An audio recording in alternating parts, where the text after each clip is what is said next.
السلام عليكم أصحابتي وحنا لما انت نقولي قبل ما إذا لا يسود هذا نكيم انت بين ونكسن كيسوا حصو صوح ونكسن نكيم ما انتم ما ونكسن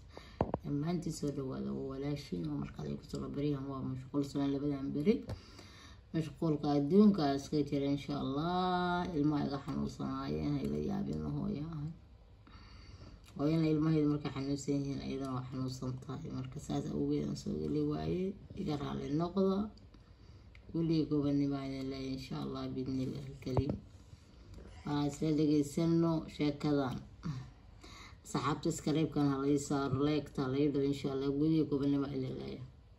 la soo bandhigay warar hadda soo baxay oo hay'adda sirdoonka wadankan Kenya faafisay ayaa waxa lagu sheegayaa in Xafsa Cabdiwahaab iyo nin kale oo Kenyan oo lagu sheegay in ay wada joogeen ama uu qabay in la helay iyaga oo degan mid kamid ah hoteelada waaweyn ee magaalada Nairobi ninkaas waxa la sheegay gabadhaasi in ay reer ahaayeen ama uu qabay una kamid ahaa dadkii ay u adeegsatay in ay afduubtaan Xafsa Maxamed Luqmaan sida hay'adda sirdoonku ay sheegtay ayna ku daabacday baraheeda bulshada waxay sheegtay in Xafsa iyo ninkan la sheegay in uu qabay ee la soo wada qabtay ay lacag tiro badan oo ka badan 600,000 ay doonayeen in ay qaataan haddaba si lacagahaas iyaga ah ay guud ahaantood ugu guuleystaan ama ay u helaan ayaa waxay u sameeyeen afduubka gabadhaasi Xafsa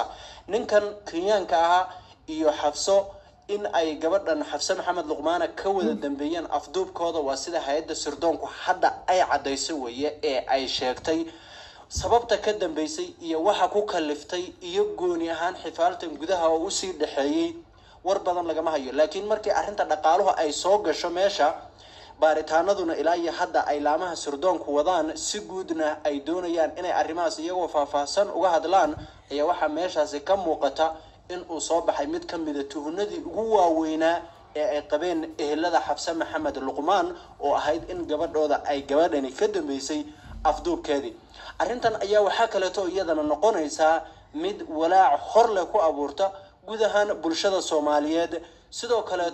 marka la fiiriyo in gabar Soomaaliyeed ay gabar kale afduubkeeda ka dambeysay una adeegsatay dad kale waa arrin la isweydiin karo oo dadku ay isweydiin karaan arrintan aan idin sheegayno ma aha mid oo iska mala awaala ama wixii aha cid kasta waxay fiirin kartaa hay'adaha sirdoonku waxa ay soo saareen ayna ku soo daabaceen bartooda Twitterka DCI-da wadanka Kenya Twitterka iyo Facebooka labadaba ayaad halkaas iyada aad kala kulmi kartaan oo aad ka eegi kartaan waa kaas ninkii gabadha ay isqabeen oo Kenyaadka waa kaas والله Soomaali dib ka tira dib aan isu keenin manooma imaanin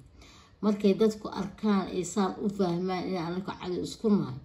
yaana dhaafa qofna dhaafaysa ma jirto Soomaaliya sidaan la isu dhaamo noocan hal iska bedelo ilaahay gablaha Soomaaliya ayaga gablaha kala hodaay nin ma aha maxaa nin laga inta nin la gaar gabdhuhu ayaga bacad isku aba ورنوعان اسكلافة ولله هلا قعبس الدنيا ولا قتجا لا ببريا الجوكر فرعنا لقى قاضنا إن شاء الله بإذن الله قولي يقول إني ما إذن لا قول لسه إن شاء الله لما أنت